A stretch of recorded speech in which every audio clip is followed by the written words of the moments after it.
Kristo Yesu nashimwe. Ni mwene so umuvugabutumwa Ernest ugusuhuza mu iki gitondo. Ikiganiro cyo ni umutsima wa buri munsi. Dushimiye Imana ko iduhaye umugisha n'ubundi wo kuganira ku ijambo ry'Imana. Tudatinze tugiye kuganira ku insanganyamatsiko ivuga ngo kwemerera Yesu gukorana n'ubuzima bwacu bigarura ibyo twabuze. Ndayisubiramo, iyo twemereye Yesu agakorana n'ubuzima bwacu, icyo gikorwa tuba dukoze kitugarurira ibyo twari twarabuze. Isi yacu yuzuye ubugome, intambara, amaganya. Umuririmbyi we yarabiririmbye aravuga ngo yuzuye umuruho n'intambara, ngo icyo nkeneye cyose simpera ko nkibona. Ngo ariko ku munsi umwe ubwo nzabona umucunguzi niringiye kuzabona ingororano yanjye. Isi rero hari abaca umugani bakavuga ngo irakaranga.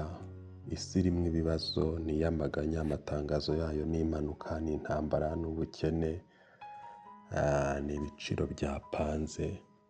Ariko ku bizera Kristo nkuzaniye ijambo ry'ihumure mu iki gitondo rivuga ngo kumwemerera agakorana n'ubuzima bwawe bigarura ibyo wari warabuze.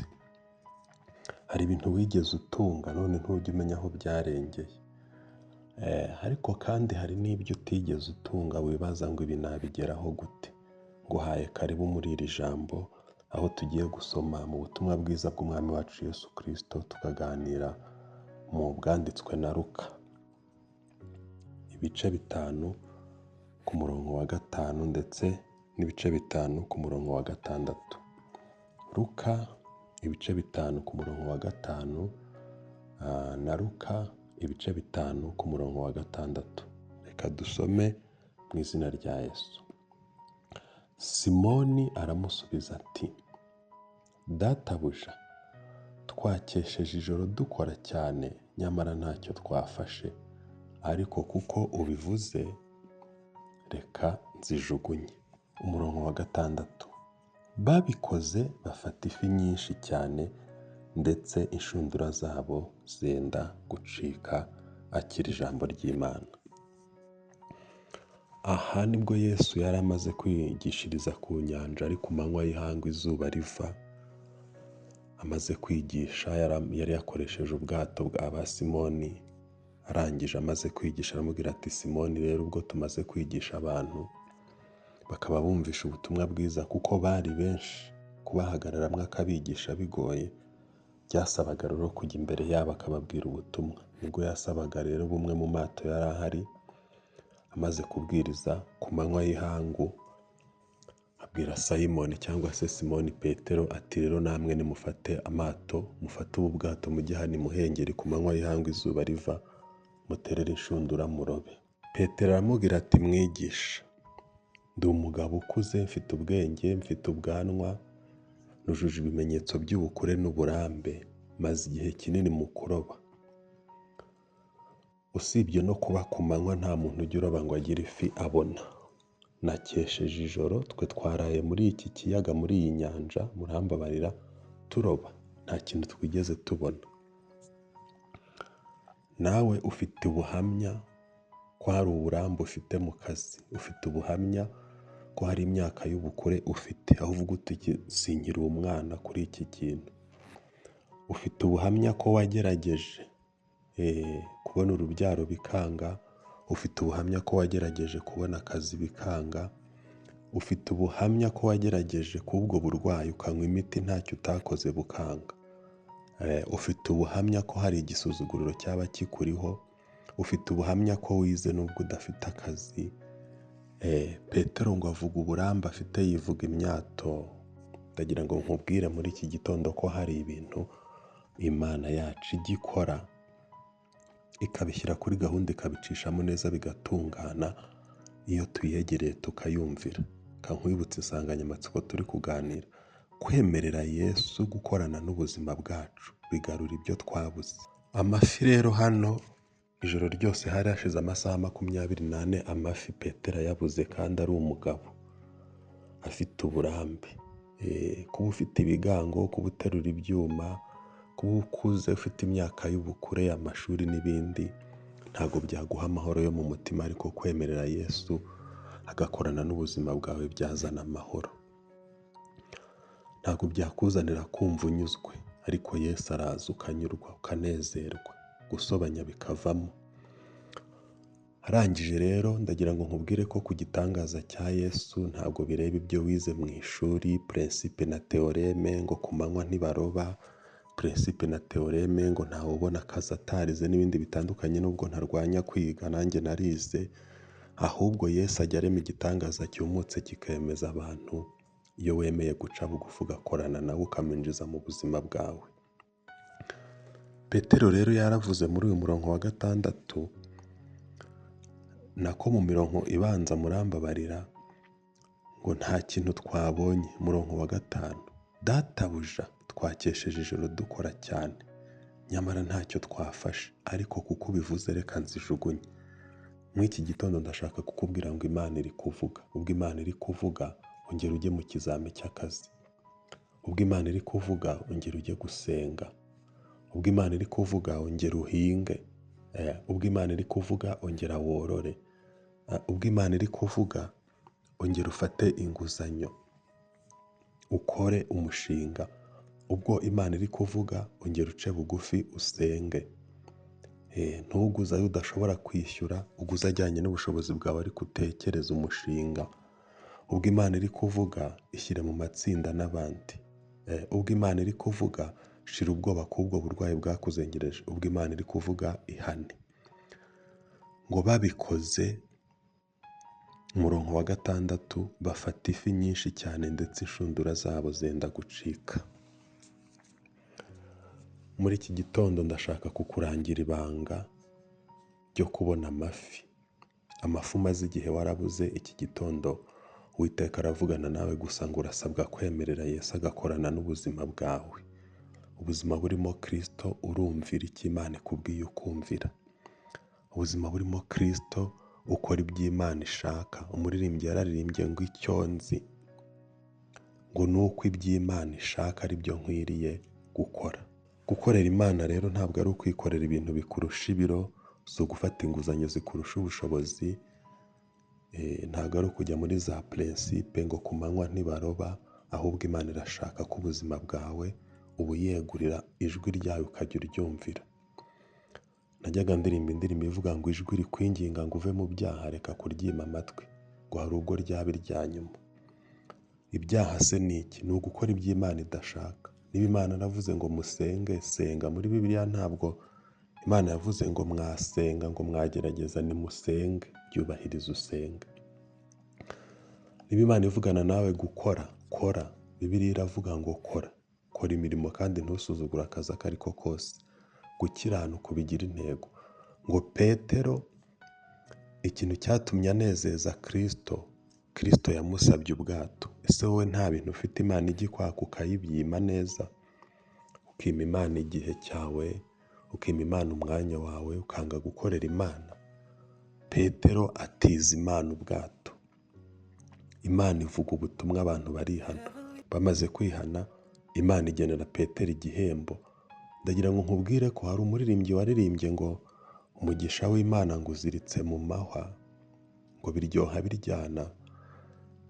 Ndashaka kukubwira ko Imana iduha ibintu, ariko ntiduha nk'ijugunya.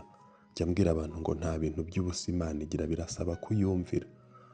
Watije Imana ubwato, Imana ivuga ubutumwa, bwo ni Yesu Kristo mvuga, abantu barihannye, Imana ishatse kuguhemba. Ntabwo iraterera amafaranga hejuru ngo utore, iguhembera mu bikorwa, mu kazi. Noneho iramubwira ngo fata ubwato waruntije nkavuga ubutumwa, ugenda uroba amafi. Kuki se atamaze kuvuga ubutumwa ngo ubwato buhite bwuzura amafi? Ni uko kugendana n'Imana bisaba kuyumvira, bisaba kuyiha ubuzima bwawe kandi ugakora. Burya gukora akazi neza ni ukumvira Imana, kwita ku rugo rwawe ni ukumvira Imana, kudasuzugura akazi uko kaba kameze kose ayo gahemba yose ni ukumvira Imana. Hanyuma kandi Imana nayo itabara umuntu uri mu rugerero, itabara umuntu uri mu mirimo, itabara umuntu usenga, itabara umuntu ukora, itabara umuntu ugira urukundo uyumvira. Nyuma yo kuyumvira rero akajugunya inshundura, nibwo hazamutse amafi. Yesu yari yateguye amafi, ariko pasiwadi kwari ukumwumvira. Muri iki gitondo nawe Yesu yaguteguriye amafi, ariko pasiwadi ni ukumwumvira. Witeguye kumvira Yesu? Reka dusengane. Ca bugufi mu nzu urimo, ca bugufi mu muhanda urimo ugenda, ca bugufi mu mutima. Imana ikorana n'imitima yacu, ca bugufi. Uwiteka Mana Nyiringabo, mwene data yumvise ijambo ryawe ryo kumvira no gutanga ubuzima bwacu ku bwa Kristo, tugakorana na Yesu Kristo tumwumvira. Kwemerera Yesu agakorana n'ubuzima bwacu. Yumvise ashaka amafi, ariko abanje kwihana kutumvira kose, kutizera kose. Mubabarire. Tanga amafi muri iki gitondo, amafi yo kumva ijambo ry'abantu bagafashwa, amafi yo kuzura umwuka wera, amafi yo kugirirwa neza no kubona umugisha wawe. Umugisha wawe mu kazi, ku bantu bawe, umugisha wawe mu kwakira agakiza no gukiranuka, umugisha wo kuzura umwuka wera tukagira iyerekwa rishya, tukazinuka inyota y'ibyaha. Nsengeye abantu bawe kugira ngo bambike imbaraga. Abumva iki kiganiro ujye ubaha umugisha, ukomeze kugendana nabo. Umugisha nugere ku gihugu cyacu, umugisha nugere ku itorero, umugisha nugere ku miryango, umugisha nugere mu byo dukora.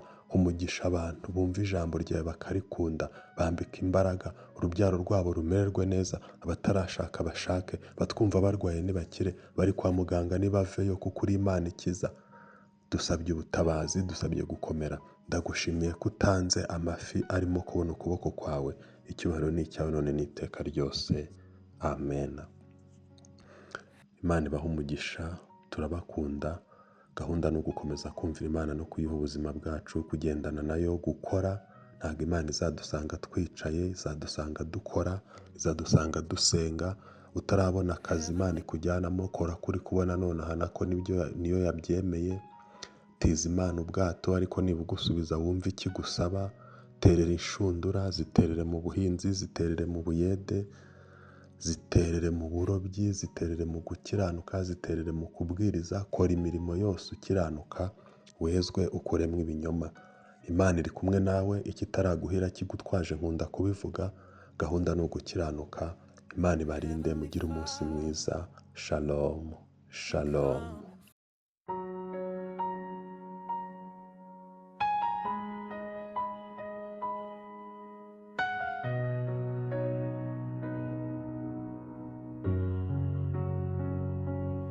Heavenly Father, we come in faith.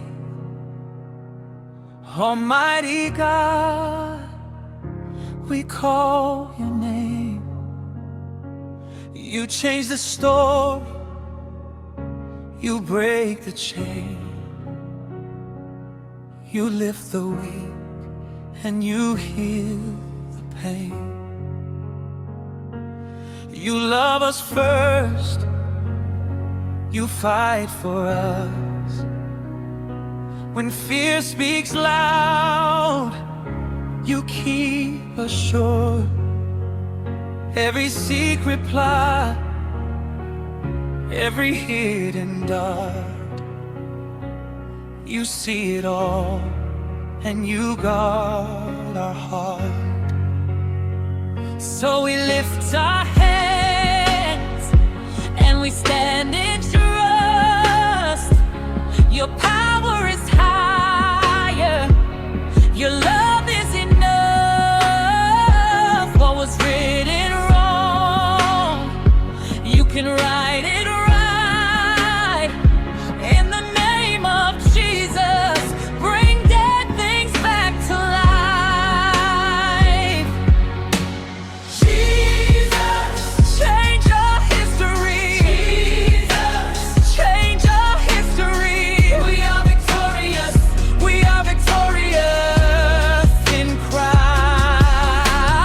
Jesus, break the hidden word. Jesus, break the hidden word. Your kingdom covers us. Your kingdom covers us tonight.